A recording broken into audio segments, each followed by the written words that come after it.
Hey, welcome back to another episode of the Big Ranch Show. Thank you for joining me. If you could, hit the subscribe button down below, and let's get right to it. Now, in Syria, it has happened again. There's been yet another reported chemical weapons attack against the people of Syria. This took place in Douma, Syria, near a hospital. It has left apparently 25 dead and possibly 500 or more injured. The death toll could rise, according to reports. Now, some are saying they can't confirm it, but in a statement from the White House, they did basically confirm that this took place and that they are watching the reports as they're coming in over what's happening. Let me read you what they said here. It says, U.S. State Department official says, we have seen multiple very disturbing reports this afternoon regarding possible chemical weapons attack near a hospital in Douma, Syria. With the regime's history in using chemical weapons against its own people, which is not in dispute, and in fact began with a sarin gas attack on August 20th, 2013, which killed over 1,000 Syrians. As we said, Russia ultimately bears responsibility for the brutal targeting of countless Syrians with chemical weapons. Russia's protection of the Assad regime and failure to stop the use of chemical weapons in Syria calls into question its commitment to resolving the overall crisis. And yeah, Russia do bear the brunt of this right here, of the blame. They bear a lot of it. Some of the weapons have come from them in the past, and they continue to support the Assad regime in their efforts to kill their own people. But it also goes back to Barack Obama. Now, I was a huge Barack Obama supporter. I liked a lot of what he did here domestically. But one thing I didn't support on the international level was his line in the sand moment. His red line moment. When he said that if they use chemical weapons, we will act. We did nothing. When the Syrian regime used chemical weapons, we did nothing. We sat back and let it happen and did nothing. And I fully support getting our troops out of Syria. But at the same time, how many thousands of people have to be murdered by the Assad regime? Take a look at the pictures of Syria before he started systematically killing his own people. It was a beautiful, vibrant country. It was you had a lot of people. You had a lot of hardworking people. Sure, we may not have gotten along, but they don't deserve to be murdered. If you ask me, this is something we have to stop. We have said for years that the international community needs to do more to stop this. But you know what? No one's going to. Clearly, no one is going to step foot and man up and put their blood on the line to save these people. It appears Americans are the only ones willing to help. I do want our troops to come home. I am sick and tired of our troops being in the Middle East. I'm sick and tired of our troops being stationed all across the globe and not able to be at home with their families. So I fully support Donald Trump and wanting to remove the people from Syria.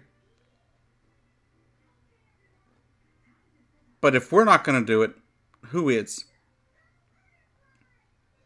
This it sickens me to see these children being gassed and killed with chemical weapons. It's not right.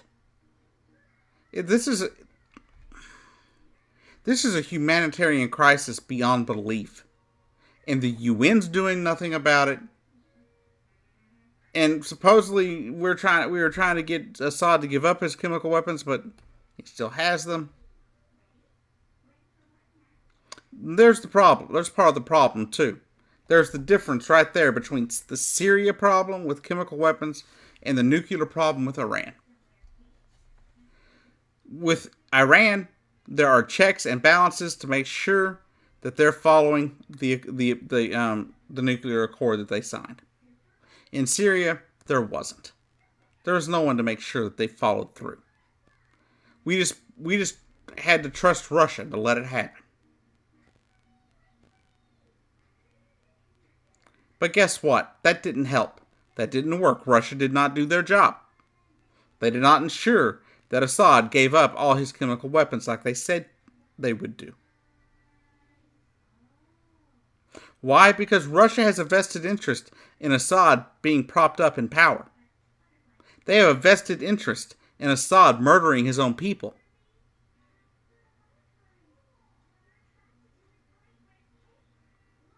Because in a way, what they're trying to do, all Russia's trying to do is create a proxy war in Syria. They're using Assad to do these things on purpose.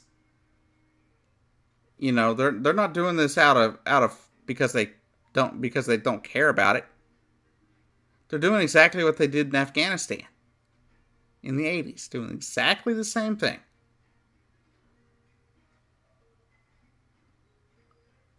Except they're allowing for the systematic murder of children across the country. I don't know what else we can do about it. I don't know what we can do to stop it. But something has to be done. These people do not deserve what they're getting. They do not deserve to be murdered and gassed in their beds. These children should not have to live in bomb shelters because their leader is trying to kill them. We're talking about Assad, the same man who ordered children shot by snipers in their bed as they slept. And we're not talking grown children. No, we're talking infants. He ordered them shot by snipers while they slept. Those were his orders. Not to mention all the gas attacks since 2013. Now, right now, like I said, we do not have confirmation that this is indeed an Assad attack. But history would seem to show that it is. So the international community must get together. We must condemn Syria, and we need a peacekeeping force from the UN in Syria immediately. And unfortunately, that'll never happen because who has veto power? That's right, the US and Russia.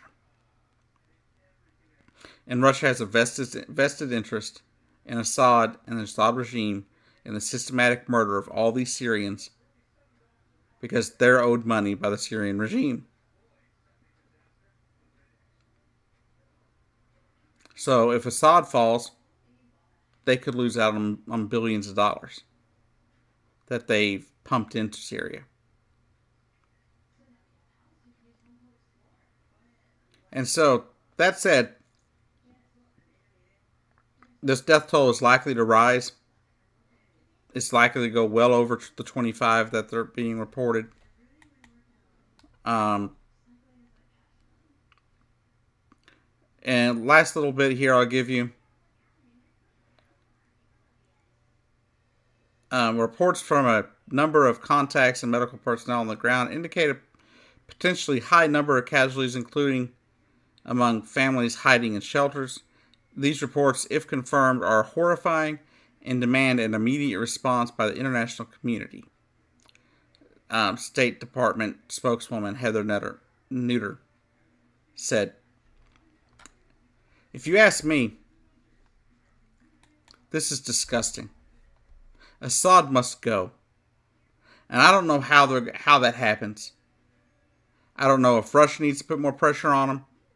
I don't know if Iran needs to do something, get involved with Syria. I don't know if we need to unleash, our own military on them. or get Israel to do something. I don't know anymore. I'm a fairly peace-loving guy. I'm not a fan of war. I'm not a fan of violence.